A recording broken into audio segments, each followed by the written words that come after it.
আজকের এই কর্মী সম্মেলন কর্মী সভা এখানে উপস্থিত আছেন আমাদের উলিপুর উপজেলা স্বেচ্ছাসেবক দলের সম্মানিত আহ্বায়ক সদস্য সচিব যুগ্ম সাধারণ সম্পাদক বৃন্দ, আমার সহযোদ্ধা বৃন্দ এবং আরও উপস্থিত আছেন ধরণীবাড়ি ইউনিয়ন বিএনপির সম্মানিত যুগ্ম আহ্বায়ক বৃন্দ এবং যুবদল, ছাত্রদল, অন্যান্য অঙ্গ সংগঠনের যারা উপস্থিত আছেন সকলের প্রতি আমার সালাম। আসসালামু আলাইকুম। হিন্দু ভাইদের আদাব।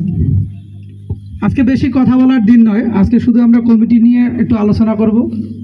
রাজনৈতিক অনেক আলোচনার সুযোগ আছে। আগামীতে আমাদের ঘোষণা আসতেছে, পুরা মাসব্যাপী প্রোগ্রাম আছে আমাদের, তখন প্রোগ্রাম নিয়ে আমরা আলোচনা করব। আজকে আমরা একটা সমস্যা নিয়ে বসছি, সমস্যার সমাধান করব।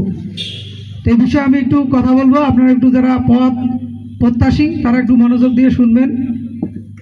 আমাদের দীর্ঘদিন থেকে ধরণীবাড়ি ইউনিয়নে আমরা শত চেষ্টার পরেও ভালো কমিটি দাঁড় করাতে পারিনি। এটা আমরা মনে করি আমাদের উপজেলা নেতৃবৃন্দ, আমি নিজেও, আমাদের এটা ব্যর্থতা।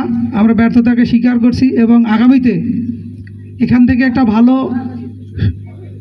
সক্রিয় একটা কমিটি আমরা আজকে আশা করতেছি। আজকের পর থেকে আমরা একটা সক্রিয় কমিটি পাবো। এ বিষয়ে আমাদের ধরণীবাড়ি ইউনিয়ন বিএনপি এবং এখানে যারা উপস্থিত আছেন আমাদের যুবদল, ছাত্রদল যারা আছেন সবাই আমাদেরকে সহযোগিতা করবেন। আপনাদের সহযোগিতা নিয়ে আমরা একটা সক্রিয় কমিটি করব।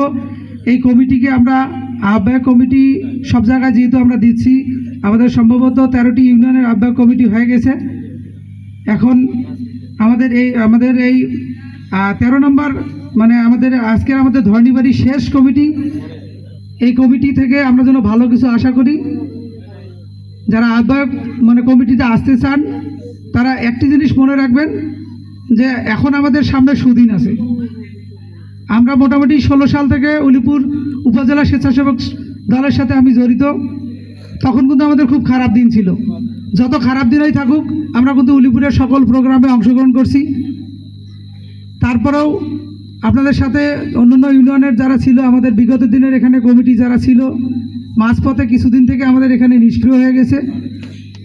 তো আপনারা সক্রিয় থাকবেন, সবাই সবার সাথে যোগাযোগ রাখবেন। বিভিন্ন আন্দোলন সংগ্রাম, এখন আমাদের মনে হয় তেমন কিছু আন্দোলন করার নাই। শুধু আমাদের আছে এখন ভোটাধিকার।